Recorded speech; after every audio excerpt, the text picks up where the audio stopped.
you should be looking at right now Math 146. This is from Canvas. Are we good? Right, and chapter 6 notes. So basically we're going to be doing a kind of summary of how statisticians collect information. And we're going to be looking in particular about observational studies and what are called experiments or randomized experiments. So both chapter 6s are all about, here is a story, pick one of 2 dots or one of 4 dots. So it's one of those kind of vocabulary, kind of get used to the way, get used to terms and what the concepts mean. So get an apology right out at the start. You're going to be listening to me for a lot, and hopefully you'll join in from time to time when we have examples. So there are 2 basic types of statistical research studies. There are 2 basic methods that we use to collect our data. And they fall into categories called observational studies and experiments or randomized experiments. That's the 2, observational and experiments. In an observational study, the researcher simply observes what's going on. In an experiment, there is a lot of control. You randomly assign typically 2 groups. So you get 100 volunteers and you break them into 2 groups of 50. And you randomly assign which group, group 1, group 2, group 1, group 2. And then you do something to one group and you do a different thing to the second group. And because these 2 groups are basically the same apart from the treatment that they get, right, what you do to them, any differences in results can really only be attributed to what you did. So let's give you an example. Suppose I wanted to know if headache pill A did a better job than headache pill B, right? So we take, ibuprofen, whatever it's called, right, and aspirin, whatever the other. So what you might do in an experimental situation is you get 1,000 volunteers and you randomly put them into 2 groups, right? And each group, because it's random, will basically be about the same. Difference in ages, fitness, you name it, there's a bit of everything in both groups. And one group you might give headache drug A, and the other group you give headache drug B. And then you collect data at the end. And the data might be, how many headaches did you get in the last month? And the answer might be none, or 5, or 2, or whatever, right? And that's your data. And then you find out what the average number of headaches for those who took pill A was, and the average number of headaches those who took pill B. And if there was any difference, wouldn't it really only be caused by the pill? So if group A only averaged like 1 headache a month, and group B averaged 5 headaches a month, wouldn't that be very strong evidence that headache pill A does a better job than headache pill B? And the reason we can say that is that the way it was organized, right, the way we collected the data made it so that the only difference between the 2 groups was the pill. Now, in an observational study, it's never even close to being as good as an experiment. Because in an observational study, you basically just go and find people who do whatever it is you're interested in, and another group of people who don't. So you might, for instance, find 500 people who regularly take part in marathons. And then you take 500 people who don't take part in marathons. And you measure, what could you measure? Their blood pressure. Right, so you take the people who go marathon running, get their blood pressure. People who don't get their blood pressure, right? Now, you don't make them do the marathon or not, right? They're doing it on their own. You just find some people who do it. And you might come up with data, that marathon runners on average have a lower blood pressure than people who don't run the marathon. Right? Let's say that's what you got. That doesn't guarantee that running marathons makes your blood pressure necessarily go down. Because if that was true, wouldn't the treatment for high blood pressure go and run a marathon. Wouldn't that probably kill some people rather than cure them? What we're talking about here is what's sometimes called a confounding, it's also called a lurking variable, right? It's got a couple of names. And what that means is we don't really know what the cause is. We know that there's a difference, but we can't put our finger 100% and say, it's because you're a marathon runner. Because couldn't marathon runners also be really fit people who eat well and sleep well and maybe aren't stressed as much and 100 other things? And the non-marathon runners aren't as good at those same things. So it could be any one of those other things I just mentioned, right? Maybe eating better is the main reason your heart pressure, your heart, whatever it is, right? Whatever it is, that's the trick. Observational, it's very hard to prove something. Experimental, you're not allowed to do this because morally it's wrong. But if I wanted to do the blood pressure thing, right, with marathon and non-marathon runners, what I would do is I'd get 1,000 volunteers, say, randomly put them into two groups again, and 500 of them have to do a marathon once a month. I don't care if you never run in your life, you're now doing a marathon. You can do everything else. You can smoke and drink and do what you normally do, but you must move a marathon. And see, the other 500, you better not even go near a marathon, right? Your job is to be a non-marathon person, right? Do everything else, but you can't run marathons, right? You can't run long distances. And then you could look at the blood pressure of the two groups. Do you see if anything popped out there? Wouldn't the marathon be the only difference between the two groups now? And therefore you could say, yeah, running the marathon might make your blood pressure go down a couple of units. Maybe it doesn't, right? Well, at least you'll know then. Why do you think we don't do everything as an experiment then, if observations are so bad?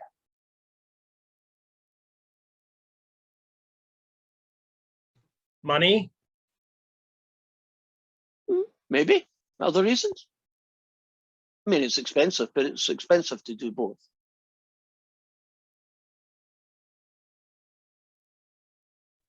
Time? It's getting expensive to do both.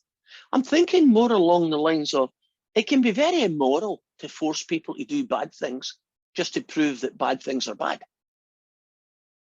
Right?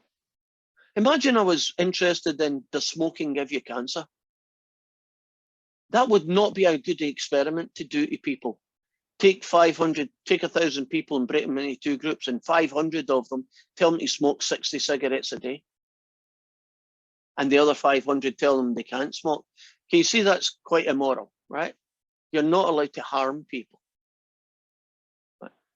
So the main reason, that's one reason. Sometimes you just can't do it, right? Some data you just have to collect. Suppose I was interested in people who commit the crime of carjacking. And my idea is that men do more carjacking than women. Would you say that's probably likely to be true? Right. Now, in observational, wouldn't I just collect 500 carjacking and accidents? Right, I could do it randomly, just go to the police and say, can I get 500 at random carjacking incidents? How many of them were done by men? How many were done by women? Do you see that's observation? I'm not actually controlling anything. I'm just collecting the data. I'm observing it. If I did that as an experiment, how on earth could you even do it? Do you see how it don't make sense? I'm not even sure where to start in that kind of question. You see, some things can't be done with an experiment, right? I mean, what do you do? Take 500 people and randomly tell them to go and do a carjacking? I mean, that wouldn't make sense because everybody in the group would do it, right? You wouldn't be able to tell. So you can't always get away with experiments. Sometimes you have to do it, observation. Now, you'll see a word sometimes used called treatment. It tends to be used when you do medical experiments. And so the treatment might be one group gets pill A, the other group gets pill B. The treatment is the pill you get, right? And that's very often the explanatory variable, right? The thing that they get. And then the response would be how many headaches, right? That would be an example of a treatment. And they're a nice case study. Oh, almost forgot. I didn't know they put it here. There's a term called placebo. Has anybody heard of a placebo in particular? What is? Yes. What is it, Eric? Eric first. What you got for me? Placebo is basically when you issue somebody, say you're giving one group painkiller and the other group you give them a sugar pill, right? And the people who get the sugar pill sometimes feel an effect that is not caused by the pill, which is the placebo effect. Good way of saying it. Someone else said it as well. Who else said it's a placebo? The placebo effect is more so, like, you're right, that's how the placebo would work, but the placebo effect is more of being convinced of something that isn't actually there, but because you're convinced of it, you're convinced that it's happening. Like, for example, if like you gave someone a drink and told them there was alcohol in it, you know, they'd start acting drunk eventually, even if there isn't any alcohol, because they're telling themselves that they're drinking alcohol. That's an example of how the placebo effect works. Yeah, the brain is a very interesting muscle. Oh, I agree. I love studying it. Psych is my favorite class. And the placebo effect has been a big pain until they got to grips with its existence. It wasn't accepted as a real effect. They had to do some tests, but it is evidence out there. It's guaranteed it does exist. I'll give you an analogy. Well, when I was really young, I got car sick. I got bus sick. If it moved, I got sick, right? I was not very good at traveling. And my mum told me that if I rubbed my earlobe, I wouldn't feel as sick. Now, there's nothing about rubbing your earlobe that medically will make you any less or more car sick than you would be. But if you're young and your mother is like God, if she tells you something, you believe it, don't you? Well, I did. And so I would rub my ear. And it did for some. I mean, if it was a really bad ride, it didn't have an effect. But see, if it was a short ride and there wasn't much going on, it was enough to stop me feeling car sick. You see that, in a sense, isn't the placebo effect there? I thought rubbing my ear was going to work. And it's like a self-fulfilling prophecy. It worked. Kind of like what you were saying with the drink, right, as well. You know, if you believe something, even although it doesn't actually physically do any good, if you believe it strongly enough, it can still have a visible effect. Yeah, exactly. It's also a thing, just like how our brains work, is if we reinforce a behavior or a thought, it'll become apparent or true. Like it's like if you tell yourself over and over again that you're ugly, you're not going to see yourself as anything but ugly. But if you start looking at yourself and be like, yeah, no, I'm cool, like I'm pretty, you know, all that stuff, you'll start feeling that way. It's all about reinforcement. Well, I already know I'm cool. I mean, that goes without saying. It's really interesting how the brain like handles that sort of stuff. Yeah, it is. I think when it's like an interesting conversation when you look at peer group pressure on teenagers. It is horrendous now compared to in the past. I mean, when I was young, it was there, but it wasn't really that big a deal, mostly because I came from poverty. So it wasn't like anybody else around me had better clothes than I had, right? We're all just poor. I think it's worse nowadays when, well, she's got designer jeans and I can't afford designer jeans and she's going to make a fool of me. And you know, that kind of self-image that gets really hurt with younger teenage girls and guys and all that kind of on. Those mental pressures are quite strong on young people. I've never cared what I looked like, which you probably agree if you ever see me dressed. I've never really cared much, thankfully, what people thought of me, unless it was something, you know, I didn't really mind millionaires, but I didn't care one way or the other. If I saw a millionaire across the street, I would go, okay, that's what he is. Unless they were going to give me money, they don't impress me. Politicians definitely don't impress me.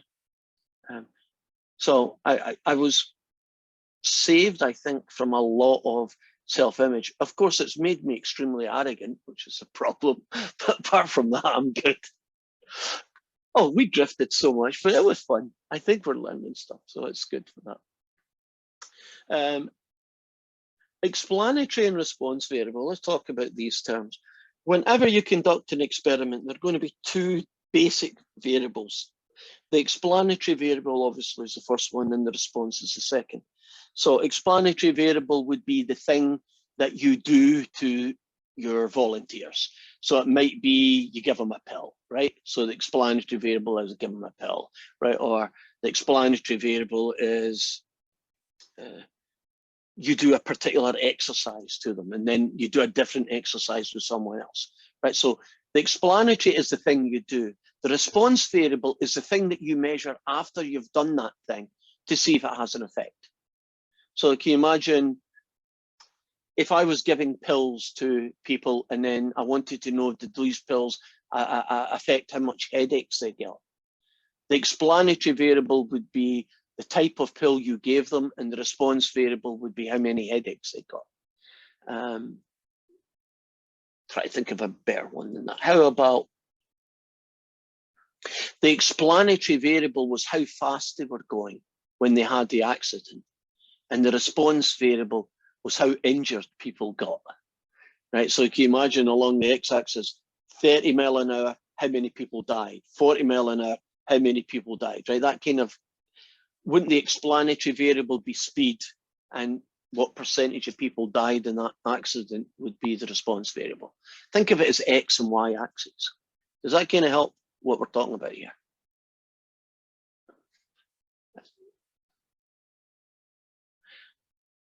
They have other names, of course. The response variable is called an output variable, and the explanatory variable is sometimes called the dependent, and the other one's called the independent. We have talked about confounding variable. Another name for them is lurking variable. So let's talk about those guys for a minute. Remember, we did correlation and we did the X and Y axis. And along the X axis, it was the average number of televisions, and the Y axis was how long people lived. Remember, we did a kind of story like that. And we said, yeah, it's a good set of data. It's a nice straight line. But the number of TVs that you have isn't the reason why you live so long. And we said that was an example of a lurking, or as they also call it, a confounding variable, right? So it's the real reason behind what you've got. You almost always have to be on the lookout when you do observational studies, because that's the biggest thing that's going to kill you. You might have a good set of data that says, oh, the X thing, Y thing, really well matched, right? They're good predictors. But it doesn't mean that X is causing Y. Remember, causation or correlation is not causation. Let's try and think of an example, another one.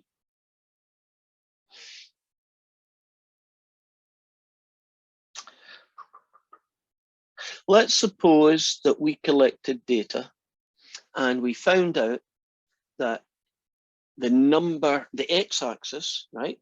The number of marijuana cigarettes, if that's what they're called, that you take was the x-axis, and the y-axis was percentage of them that had schizophrenia, right? And you found out, oh, I take 10 a day.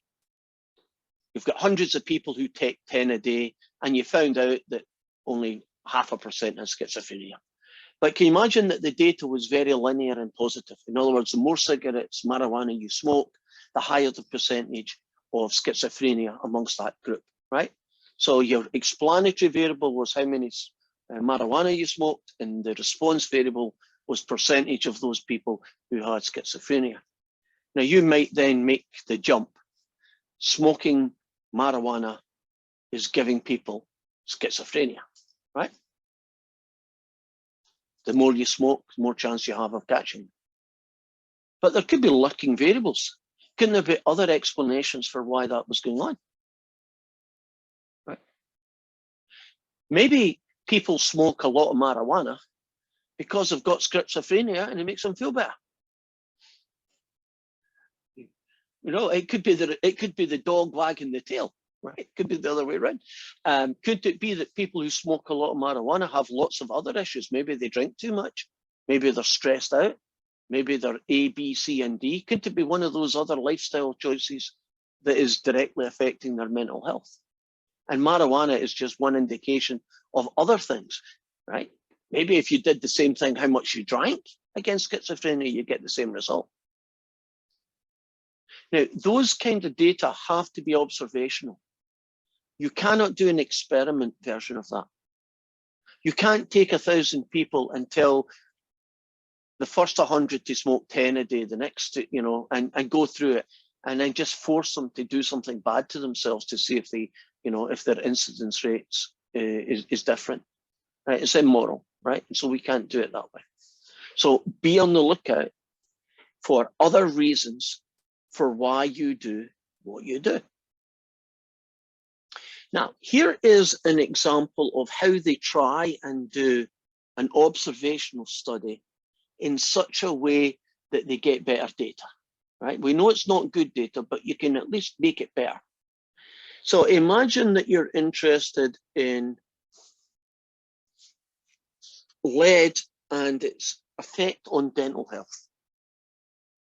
Right, so you think there's a connection between how much lead a child is exposed to and the quality of their dental, right? How many teeth, you know, they've got or don't have. So you take a sample of 24,000, in this case, 901 children. So it's a big case study, a lot of children. And you look at their lead exposure and you calculate it. If you don't know about lead, it used to be a much bigger problem in the past than it is today because we know how bad it is. Does anybody, for instance, know what does lead, one of the issues that high lead content has on children?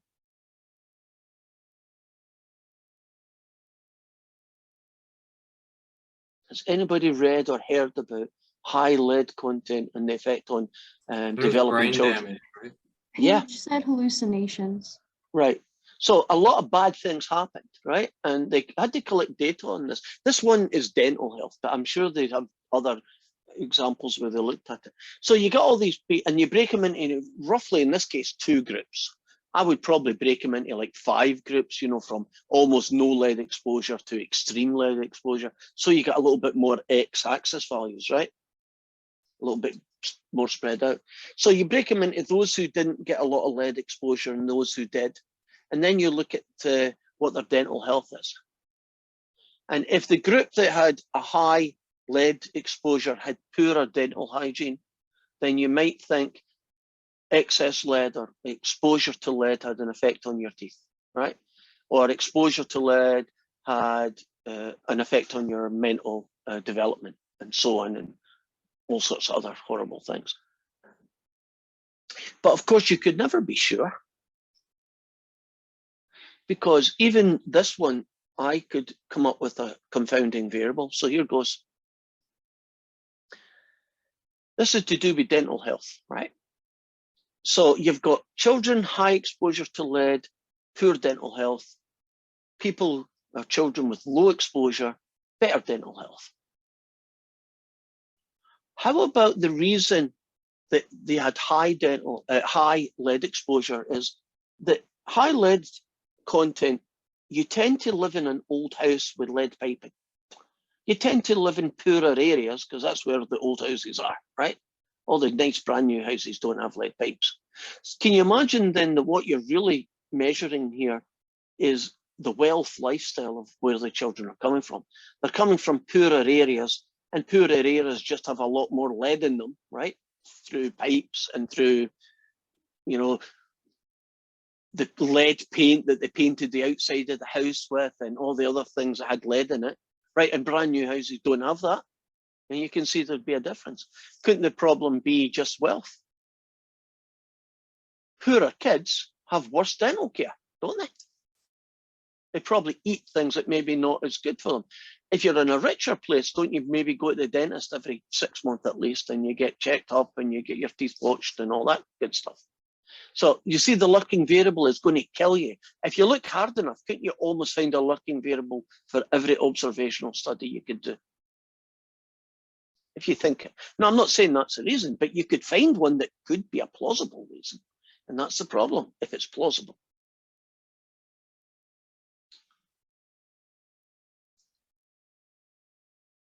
Right, a lot of stuff to do here. So let's return back to the placebo effect. I'm going to do a visual on this.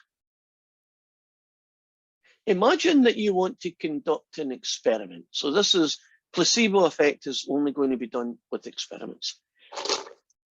And we want to test whether or not a drug reduces your appetite. Okay. So you take 1,000 volunteers and you randomly assign them into 2 groups. There's no reason in the world why you need to make them the same size. You could make one 600 and the other 400, but let's just suppose I break them into 2 groups. And I give them this pill. It's meant to be an appetite suppressive pill, right? And we're going to use the placebo effect. So this group here is going to be called the control group. And these get the placebo. Basically a sugar pill, right? There is no active ingredient in it. It just looks like a pill, and they are, as far as the people who are getting it are concerned, it's the pill that reduces your appetite. And this group, right,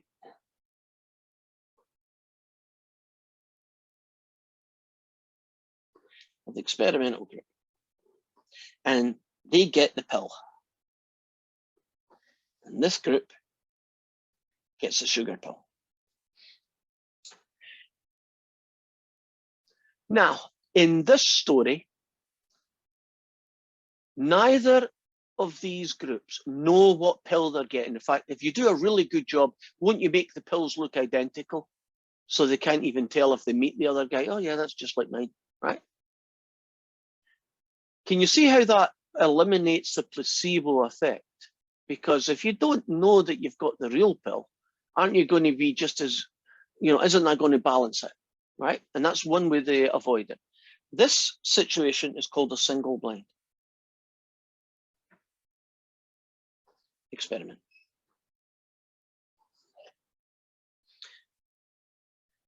Once, I don't know, let's say once 6 months has gone by, we weigh these 2 groups, right? So that might be one way to measure their appetite. You could do it other ways. You could ask them, did they eat more or less, right? But I think weighing is a much more numerical way. Isn't it very subjective how much you eat? You can't really tell. Yeah, I ate about the same. No, I probably ate a little bit less than I usually. So before, you have an average weight of the group, right? 6 months goes by, and then you have the after weight.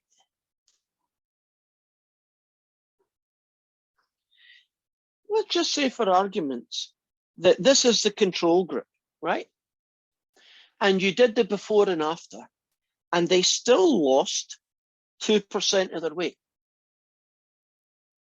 In other words, they were 2% lighter on average, right? Some got £10 more, but some are, £12 less, right? But on average, 2% reduction in weight. And the experimental group,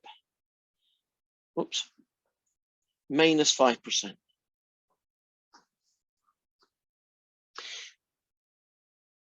Would you agree that this is good data, that that pill does reduce your appetite, right? You lose weight if you take that pill.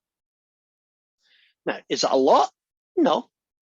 In fact, if you just gave somebody a pill and told them it was an appetite suppressor, wouldn't they, some of them would still lose weight because of the placebo effect? So technically speaking, wouldn't you have to say that on average, you lose 3%? Why wouldn't I say you on average lose 5? Why would it be a better way to say you only lose 3% if you take the pill? Because you have to take into effect the placebo, the control group. Yeah. Now, when people advertise pills, do you know which one of those numbers they tell you? The higher one. They do, don't they? Can you see why? Take, whatever it's called, Slim Me, right? They'll find some catchy title for it. Take Slim Me pills. In a experiment, blah, blah, involving a placebo, on average, they lost 5% weight, which technically speaking, they did, right? But really wasn't the pill's contribution 3%. In fact, couldn't you sell that appetite suppressant and just put a sugar pill in? And as long as they believed it, wouldn't they might still lose 2% weight? Yeah, I'll take my appetite suppressor. Psychologically, you think it's doing some good, right? Like you think you're getting drunk and it's not got alcohol, right? You don't eat, it's not like you miss a meal, right? You just maybe not eat quite as much. Now, it's called a single blind experiment because only the patients, right? Only the volunteers know about what's going on. And this here is being recorded by someone, and the person who's recording it knows who's in each group, right? Here is an example of what's called a double blind. This is the other version of it.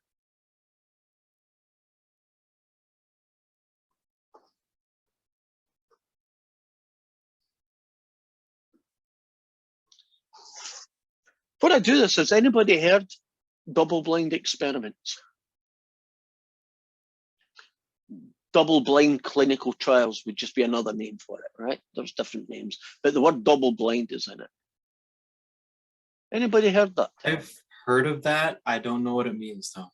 Oh, we're going to find out in a minute what it means. You now know what single blind means, right? The person getting the treatment doesn't know what treatment they're getting, right? Are they getting the real one or the placebo one, right? For instance. Now, in a double blind experiment, you have 1,000 people, and we'll split them into 2 groups, 500. And let's suppose this is a clinical trial, which is just another name for an experiment involving medical things typically, right? They just have a different name for the same thing, right? So this is a clinical trial of 1,000 cancer volunteers, right? People who are volunteering to take part in some cancer treatment. And they are randomly split into 2 groups of 500. And this group does not get the placebo. You don't want to not give people cancer treatment, agreed? So these people, they will get the old treatment.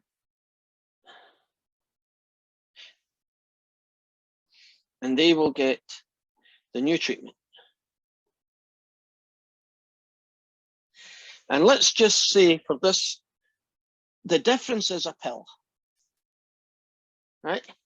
So the old treatment, you get the same chemotherapy that everybody else gets, right? So both get the same chemo, both get the same IVs, whatever else you give them. But this group gets pill A and this group gets pill B, right? So there's no placebo going on in this story. But you do not know which pill you're getting, right? You're getting treated, control group, experiment group, right? What we're going to try and see then is this new pill doing a better job? What tends to happen is that you go to your doctor.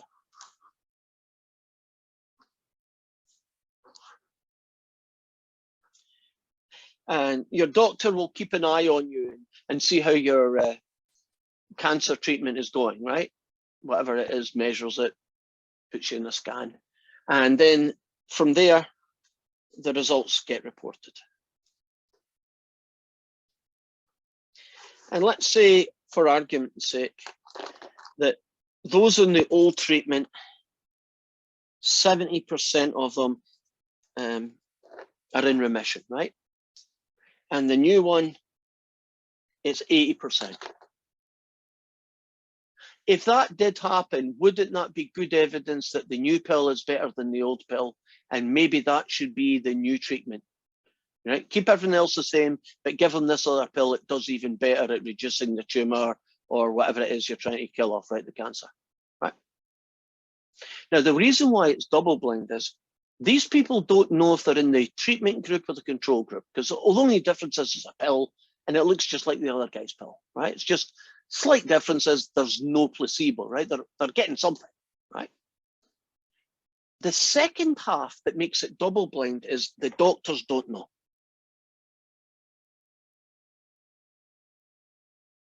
In other words, you're getting treated, right? You're in this medical trial and you're getting treated, but you go to your normal doctor and he checks you and, you know, eventually reports how things are going.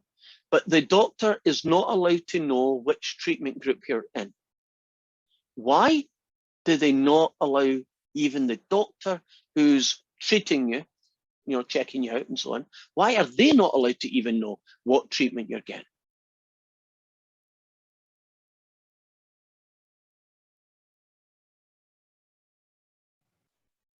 Because if one's Is- going, Right. if one's doing better than the other, they might want to switch them. Well, yeah, I mean, yeah, you would think a doctor might think, oh God, yeah, I want this new one. Or the reverse is that new treatment is deadly. I'm pulling you off it right now. And that would corrupt the data. So you're definitely right there. And there's another effect that's going on here, which is very similar to the placebo effect. And it's not quite the same. But what they discovered is that when doctors know what treatment you're getting, it's not that they deliberately tell the patient what they're getting, but they can sometimes impart the way that they react to that patient that something's not good, right? So, well, cancer's pretty obvious, but if we dumb it down a little bit, suppose it's just headache pills, right? They're doing a clinical trial on headache pills. A is the old headache pill, right? B is the new one. If the doctor knows that you're on a placebo or one that's not very effective, isn't he going to say things like, how are your headaches? Are you okay? What are you feeling like? And if he thinks it's a good pill and it's doing well, he might say to you, well, yeah, life is good. You know, he would be quite positive about it. And how many fewer headaches are you getting? You know, you'd be phrasing it in a positive way. They can affect the results sometimes. And they find it just convenient if they don't know.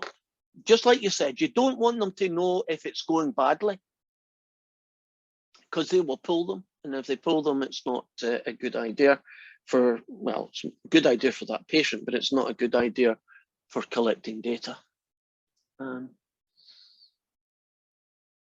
Pretty clever.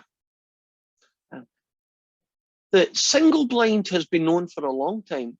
The double blind is also very good at making sure that the data is honest. Because if you don't know what the treatment is, aren't you going to write down what you believe to be impartial truth and not reflect it with, well, the patient looked lethargic or the patient's headaches weren't as severe or whatever. Pretty cool. Has anybody ever been in a clinical trial? Did any of you ever volunteer to do one?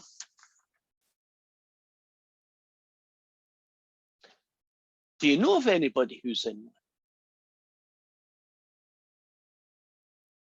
No. There's remarkably few. I have heard on radio adverts asking you to volunteer. Have you at least done that? Right? UW Medical Center is looking for people who have XYZ cancer, right? Or want to take part in a clinical trial for treatment for Alzheimer's or whatever it might be, right?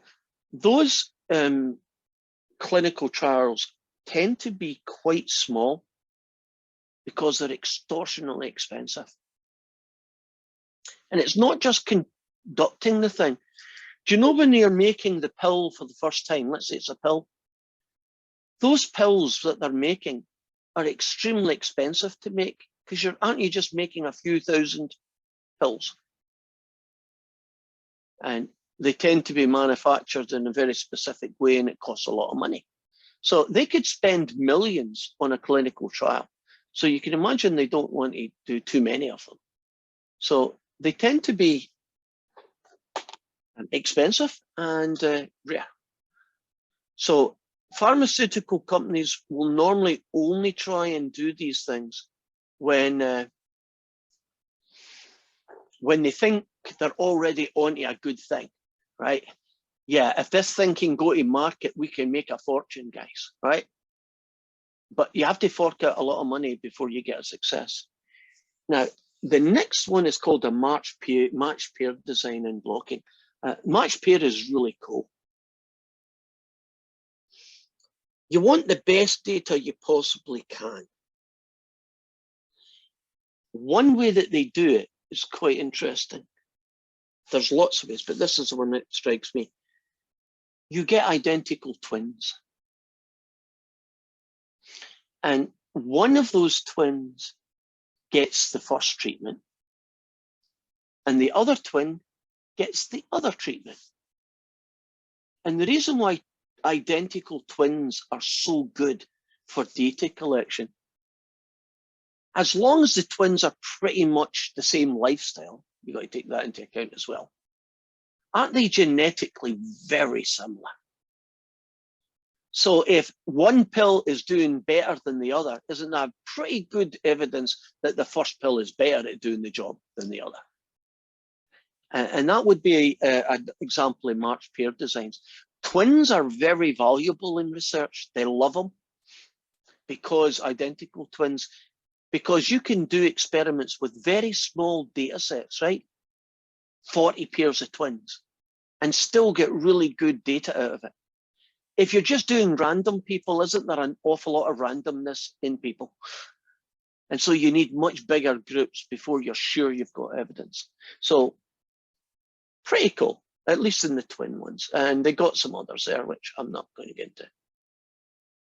Let's talk now about observational. Oh, I should warn you, I don't have my watch. So if I'm getting close to the time, will you go like this? So I don't just rant on. You have like 34 minutes left. Thank you. Okay. Tell me when there's 30 left. That'll be my time to switch off. I'm trying to get through as much as I can. Anything that I don't get, you're just going to have to read this and you'll see the questions. So hopefully I'll have time to show you the questions. Right. So there are only two major types of observational studies, retrospective and prospective. Do you know retro and pro? The key word at the beginning here kind of tells you what they are, right?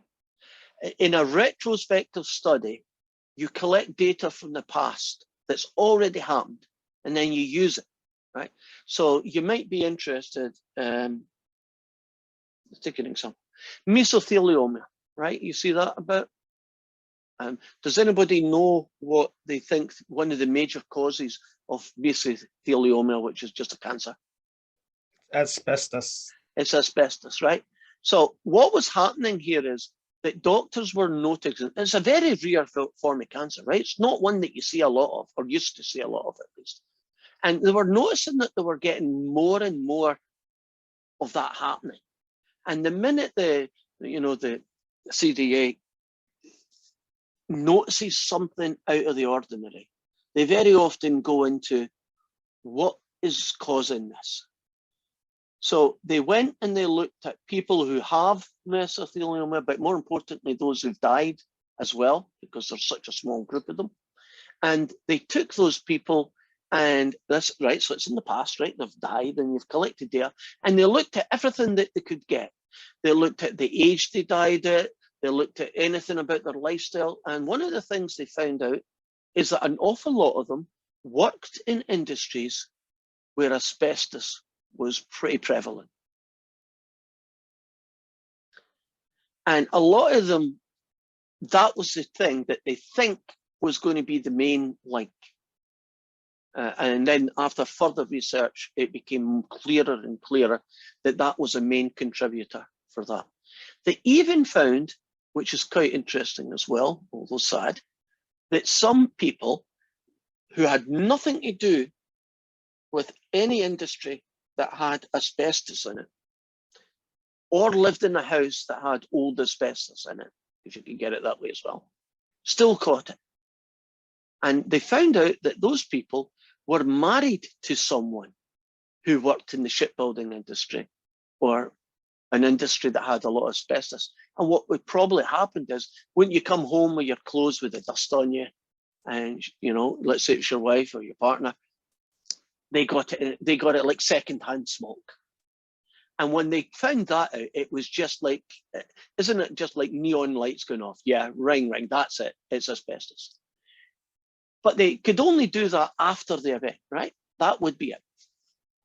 And it's still observation, wasn't it? You didn't force people to take asbestos and see if they got mesothelioma, right? They just, you know, found people who had it, and they got a very strong connection. So if that's what a retrospective is, how do you think a prospective one would work?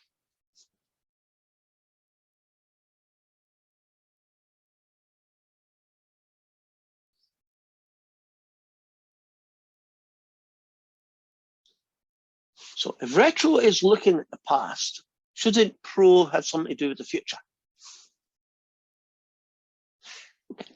Let's suppose I think that cannabis use is going to increase the rate of lung cancer. Let's just say that. I have no evidence. I just top of my head, right? Oh, let's change it to liver cancer, right? Can't see why it would, but let's suppose I think it might. What I could do is I could collect 1,000 volunteers who smoke cannabis regularly, and another 1,000 volunteers who don't smoke cannabis, right? So it's observational. I'm not making them smoke it or not. I'm just finding people who do that, right? And my control group would be the people who don't smoke cannabis. And I'd watch them for the next 20 or 30 years and see how many of them got liver cancer, or actually everything else I could think of that might be a problem. And then you take the other 1,000 who do smoke marijuana and you find out how many of them have liver cancer. Now, if the marijuana smokers have twice as many incidents of liver cancer, wouldn't that be maybe a warning sign that marijuana is bad for your liver? If that was the case, right? Now, the problem with that is, don't you have to wait a fairly long amount of time before you'll have collected enough evidence, unless people get cancer within the first 6 months of smoking, right? Then you may get it quickly, but the chances are it's a long-term study. It's not that you shouldn't do it, but can you imagine that you might not know for a long time whether it's worth it or not? Governments will probably do that because it's too expensive for other people to, you know, and why would they spend that money? Is that, give you an example, pro and retro, you get a feel for how those two guys work. Right, one, it's already happened, you're just collecting the data from past. And the other, you're planning to collect data from them in the future. Now, a prospective study could be a very short study. Suppose I was interested in seeing, is there any relationship between students who take part in sports and their GPA? And all I did is I went to a high school and we got 500 students, 250 play sports, right? And the other 250 don't care about it. And I just, you know, watched them for a year and seen what their GPA was like at the end of a year. Wouldn't that be a prospective study, right? I'm just watching them and seeing at the end, you know, averaging out the GPAs and see if there was any difference. Has anybody heard of a case control study? Or a case study, which is another name for it?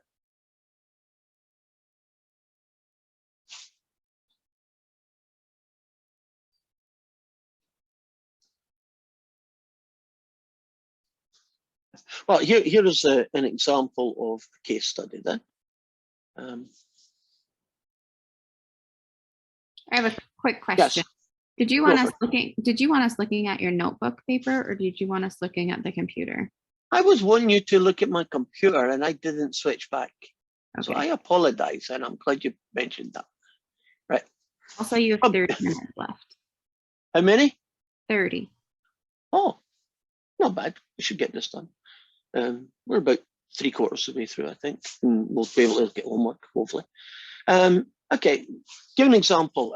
Anybody heard the Legionnaire's disease? That would be an example of a case control.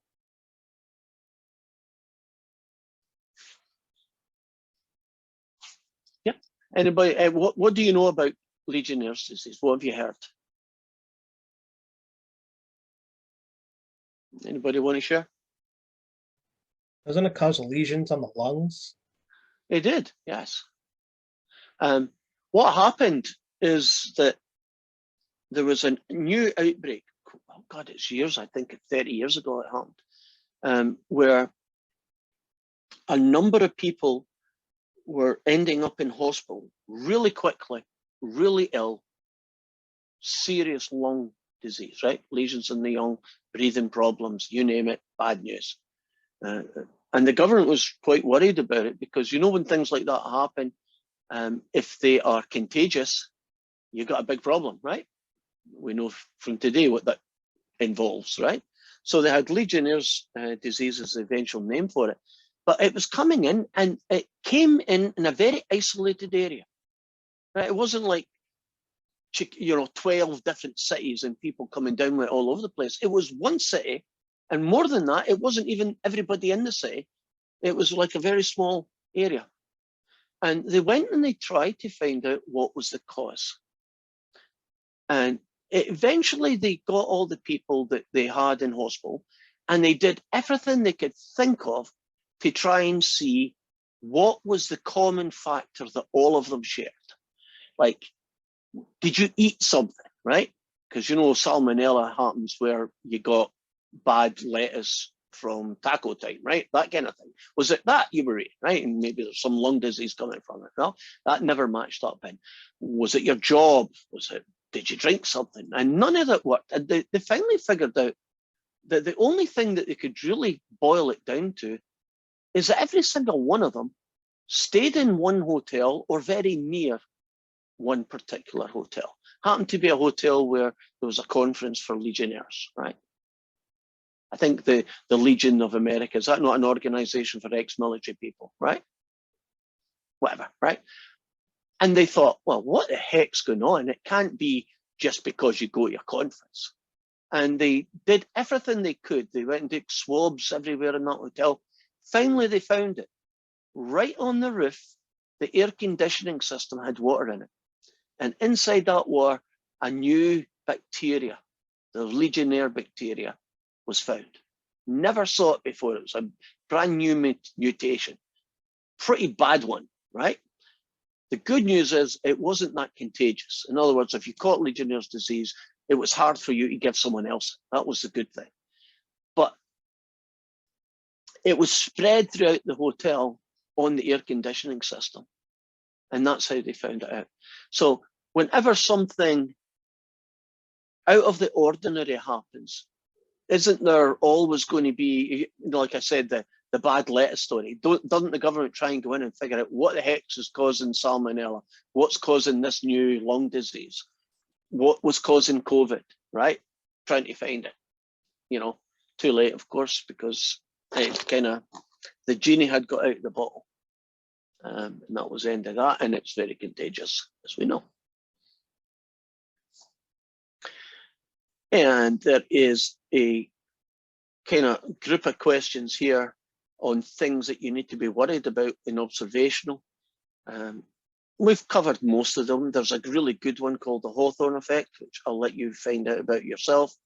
There's another one called Simpson's paradox, which I am actually going to show you. So I better remember to get back out of this.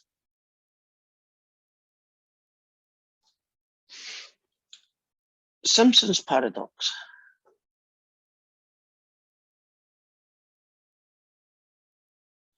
Scottish statistician called Simpson. There's a story that shows you Simpson's paradox. We're going to have two hospitals, Hospital A and Hospital B. And these two hospitals are comparing their success rate in operations.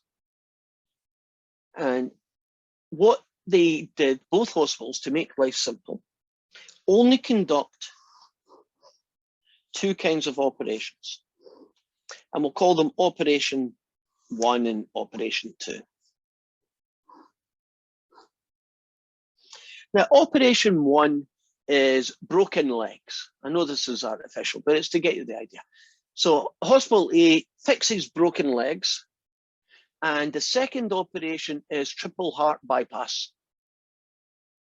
And in the broken legs, this hospital had 10,000 people coming in with broken legs. Right? And 10 of them died. Shouldn't really die of a broken leg, but 10 of them died. And this one here, they only have 100 people who came in for the triple bypass heart operation, and 90 of them died.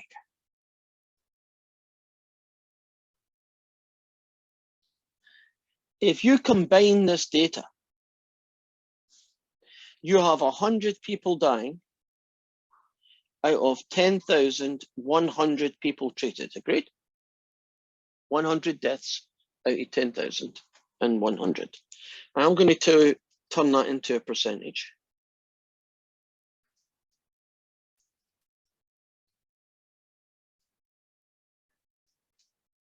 And it ends up being roughly 1%, right?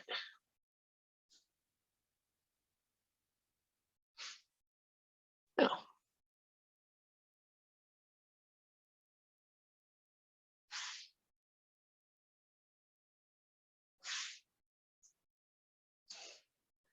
this place does 100 broken legs. And in this world,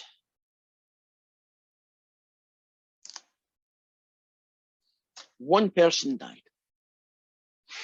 And 10,000 triple bypass operations. And only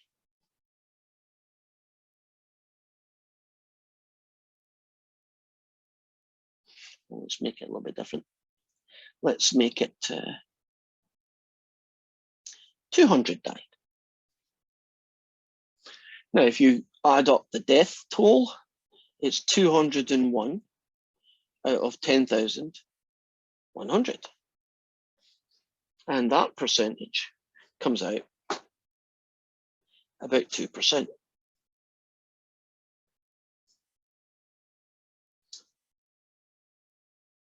Now, the problem with the way this data is collected is that we've aggregated the data. In other words, we've taken two different operations to come up with a single number.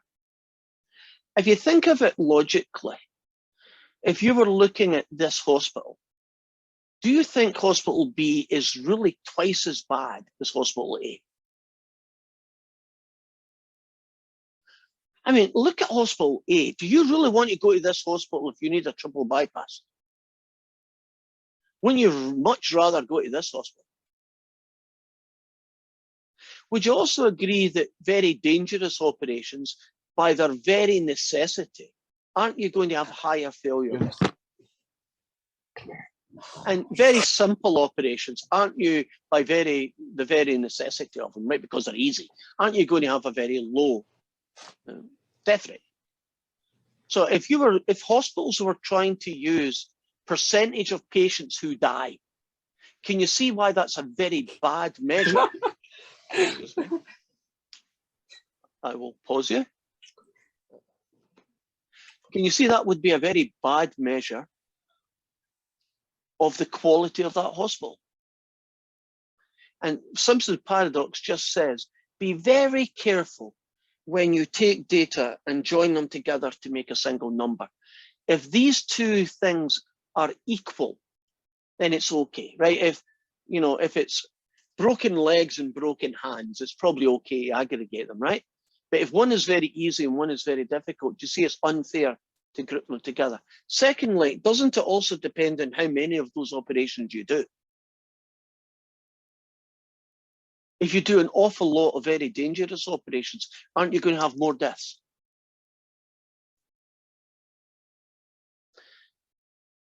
So if you ever hear of measurements on hospitals, do you know that it's a good idea to try and compare like with like? Because not all hospitals do every operation. Don't some hospitals only deal with the minor things, and if something's really serious, they send you to some other place? Right. Now, see that some other place, isn't that hospital probably going to have a higher death rate because they're getting really serious things to fix, whereas the first hospital really only does, you know, the basic stuff. So it's not really fair to compare hospitals. It's also not really fair to compare schools. Can you imagine you aggregate the data in schools, you can come up with the same kind of distorted answer, oh, this school is clearly better than that one. Doesn't it really depend on how you aggregate them and what the groupings look like? Any questions? Yes, Eric. Don't they already do that by aggregating the data already? Because you get students who transfer schools, but the data that for like graduates doesn't transfer unless you attend like a four-year university starting at freshman year. Yeah, there's universities, their data collection is sporadic. It's quite hard for community colleges to know how well our students are prepared when they go to 4 years, because if you go to UW, we can pretty much know whether you succeed or not. And for those students, we're just as good as someone who started in first year, right? So we know we're doing pretty good that way. But if you left here and went to Kansas University or someplace, we wouldn't know if you succeeded or failed because they don't tell us. And it's very hard for us to even know where you go unless Abra says, yeah, when I leave here, I'm going to get my associates, but after that, I'm going to go to Kansas A&M or something. Then maybe we could contact them and find out. But even then it's hard because they're under no obligation because of FERPA to tell us anything about how Abra's doing. Can you imagine? No, how she's doing is her business. It's nothing to do with your business. And so it's quite hard for us to get good data. Turn it on its head. There's a self-fulfilling prophecy for very high schools. Tell you what I mean. If you are trying to go to a university where only 5% of the applicants get in, right?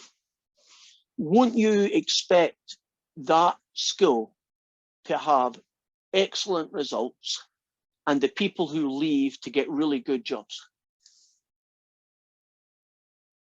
Because aren't the people going in probably the top 5% of whatever science degree they're going for, right? You would expect. Prestige generates success, but doesn't success generate prestige? People want to go to your university because it's got such a good prestige, right? It's that little self-fulfilling circle. Now, you could go to those places and they're absolutely horrible at teaching. But because the students are so good, won't they learn the stuff themselves anyway? And so they'll still be successful, regardless of the education they got, not because of. That's a different, you know, I guess that's not Simpson's paradox, but you get the idea that not everything is as easy or clear cut as it seems when you just look at simple data without looking at the bigger picture. Right, let's return now. What's my time looking like? You've got about 15 minutes left. Okay, so I'll do this in 10 or less. I won't probably show you much in the way of homework except to tell you what's in it. Haven't we done confounding variables before? So I've covered that, right? Observational studies, really covered that. Here's a concept. Be careful when you do something to extend what you found. Suppose you find that there's a strong connection between, just for 5 to 10-year-olds, right? You collect data on 5 to 10-year-olds and you find out salt intake has a strong effect on blood pressure. Don't use that data for adults, because isn't that data to do with kids and kids' body chemistry, and they're tiny and all sorts of other things that have an effect. So if you conduct a survey and you only did it for 30 somethings, don't make the assumption that that same connection is going to be just as strong for 60 somethings. Can you imagine that that 30 years could make a big difference in what it might or might not do? So be careful that you don't make too many assumptions based on your data. Interacting variables, yeah, one thing can interact with the other, and that's it. Oh, cool. So I do have more time than I thought. So let's jump to what the questions look like.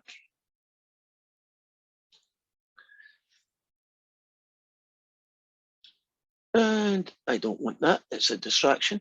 Are you looking at chapter 6, gathering useful data? Right, this one I'll have time to do, the other one you'll have to do on your own, but they kind of have the same feel. You're going to get a story and it's going to be pick a choice, right? Sometimes it's between 2 choices, sometimes it's between 5. There are no calculations this week, right? There's no calculator anywhere. Probably, no, there isn't, right? So here we go. In a situation indicating whether you think an observational or a random experiment. So observation or experiment, what you could do here, right?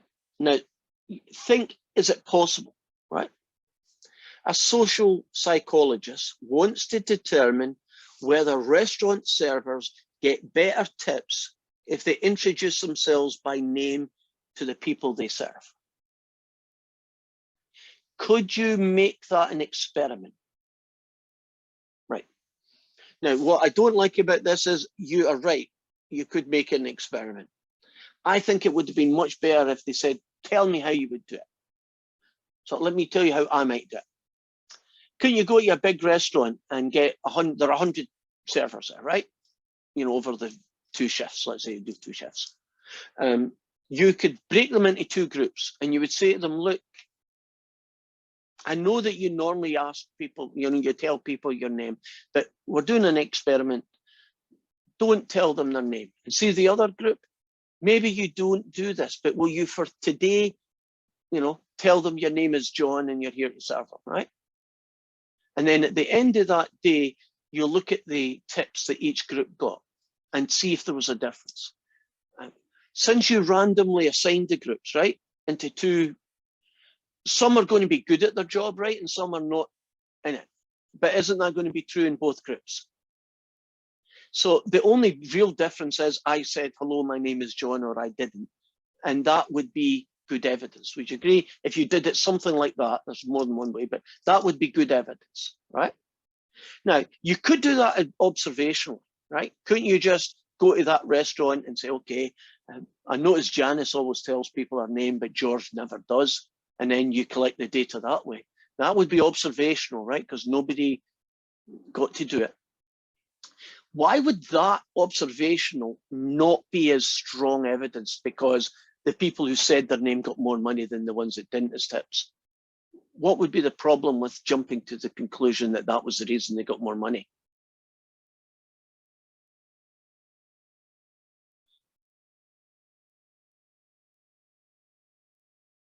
Any ideas? Okay. If you got a person who's a restaurant server and they naturally say, hi, my name is Janice, isn't there a good chance that that's the kind of person who's also going to be good at checking how are you doing? Do you need some more Pepsi? Is that coffee warm enough? How was your meal? You know, they're quite interactive with you. Those people tend to get better tips, don't they?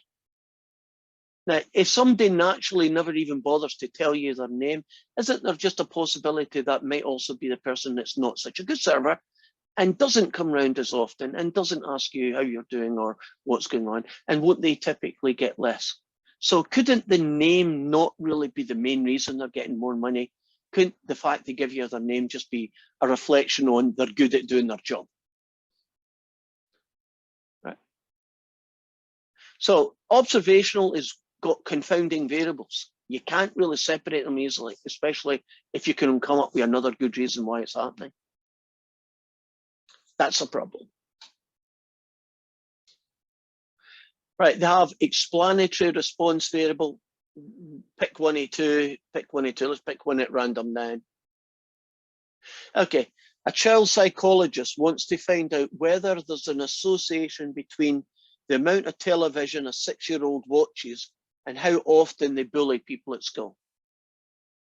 Now, the explanatory variable is how many hours of TV they watch, right?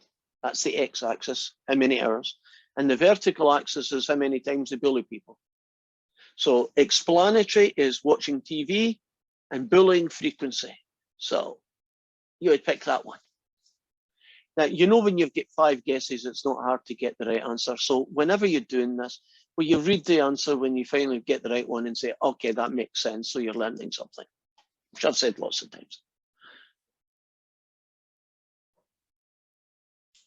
Right, let's look at confounding or lurking variables then. I think this is, yeah, this is coming closer. Maybe get one more after this. Depends how big this is. Suppose that an observational study showed that students who got at least 7 hours of sleep performed better in exams than those who didn't. Okay. Which of the following are possible confounding variables? Right. The number of courses that that student took. Could that affect their GPA as well? Yeah. Have any of you ever been crazy enough to try and do 25 credits in a quarter? Isn't there a very good reason why you shouldn't ever do 25 credits in a quarter? Doesn't that affect your GPA? Because you're not superwoman or man, right? You can't do everything at once, right? So if you did 25 credits, wouldn't you end up getting less sleep? Wasn't the getting the less sleep just a factor of 25 credits, not the other way around? Okay. What about your weight? Do you think that would have any effect on your GPA? No, I don't think that one is. Would you agree how much you weigh is probably not going to affect your GPA? It might affect your sleep. I'm not even sure if it does. Don't skinny people and fat people sleep as much or as little as everyone else? I don't think that's a major contributing factor. Oh, how about this one? The number of hours a student spent partying. We agree that would be a confounding one. Wouldn't you agree that if you party a lot, you probably don't have enough time to go, you know, enough sleep because you're partying to 2 in the morning and you have to go up at 7. And one more. Where are we going to go?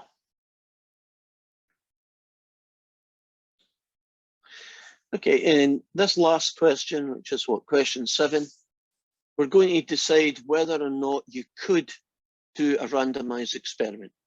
So to compare 2 programs to reduce the number of commuters who drive to work, right? One gets a coupon, like half price off the bus, and the other gets some kind of shuttle service, like, you know, I'm trying to think, like an Uber, right? A kind of Uber system. So they're trying to stop you using your car, and they're saying, look, if you use a car, here's a coupon, 50% off the bus, you get your cheap. Or if you don't use your car, we'll give you an Uber and you can go shopping during your lunch break if, you know, that's one of the reasons you use your car a lot. Could you do that as an experiment? Couldn't you just randomly give half your workers the opportunity of the coupon and the other half the Uber selection, and then just find out how, you know, at the end of the period, what percentage used their cars and what percentage liked the idea and didn't use their car anymore? I could imagine doing that. To study the relationship between a person's age and whether marijuana should be legal. Is there any way that you could randomize that situation? The age of a person and whether they think marijuana should be legal. I don't think of anything that could be done there. Isn't your age your age? You can't randomly make someone 20. It'd be pretty cool if you could, right? So I don't see any way around that one. And for our one here, uh-oh. No, that's basically the end of that one. Whew. Well, thank you for hanging in there. And when we see you on Monday, we'll have a new chapter, a new topic. And hopefully you won't need to listen to me so much. And so say your last name for attendance, and I'll hang about in case there's any questions. Otherwise, I have a nice weekend. Oh, by the way, there will be no report for week 4. You've already got week 3, which is your test and all that. All I'd be doing is adding one more home. Yeah, it's not worth it, right? So there won't be a week 4, but you will get a week 5 because we'll have done something by then. Okay, bye-bye, guys.